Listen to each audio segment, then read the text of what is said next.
Hey guys, welcome back to the Nomadic Gardeners. Today I think we're gonna go outside and show you guys our setup and kind of go over our fencing system that we've been working on and perfecting for the last couple of years. As you know from the last video, we've had some difficulties with wildlife, especially up here. It's kind of arid.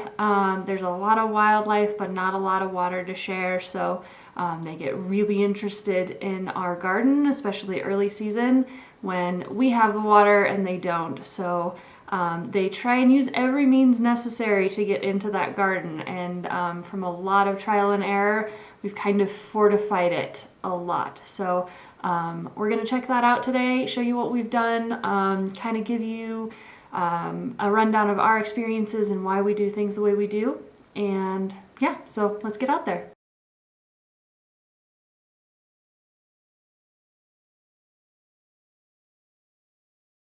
So this is our fencing system that we have come up with. To begin with, we thought that just this deer fencing would be enough because we thought that the big animals were going to be the ones that were going to be coming in and destroying our garden. We have it tied up with bits of wire as well to steady it, as well as to reflect the light a little bit so that the deer can see it, so they're not sure what they're jumping over. Basically what this does is has something in front of the deer so that when they nose up to it to see if they can get in, they feel it, but they can't see it very well. So deer don't like to jump over things when they don't know how high it is. So that was our kind of reasoning for putting this up. We also put this kind of shorter fencing around as well. It's called rabbit fencing. It's a little bit thicker on the top and it gets a lot thinner. It's about that wide between the wires on the bottom. And we put that up to prevent the squirrels and the chipmunks from coming in. And we put it on the inside because we figured that the squirrels wouldn't climb all the way up and they wouldn't be able to get past it. And this is a little bit wiggly, so they wouldn't be able to climb up themselves all the way up. Their weight would pull it down. It would freak them out.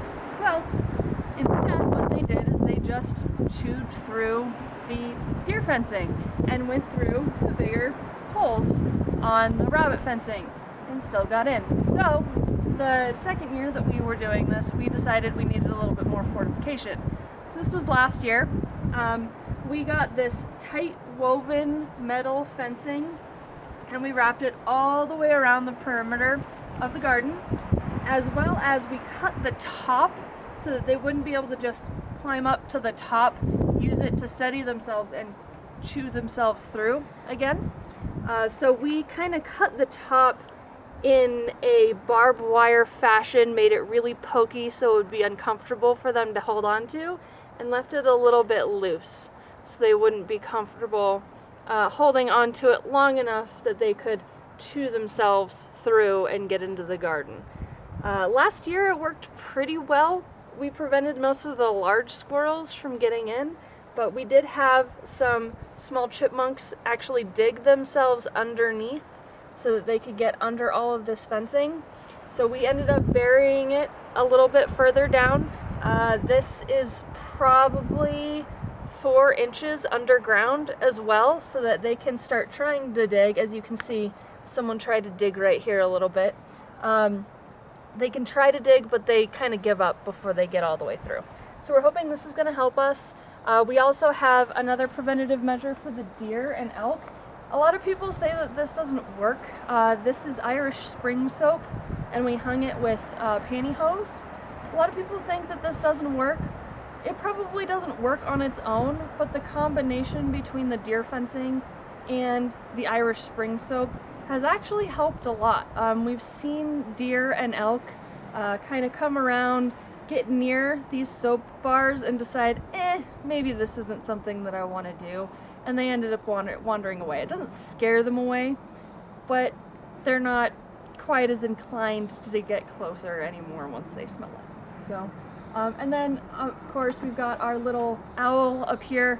He helps keep some of the animals away. Not always successfully, he falls down a lot, but he does keep some of the birds and some of the smaller animals that aren't used to him away. So we just keep him up here as kind of a totem for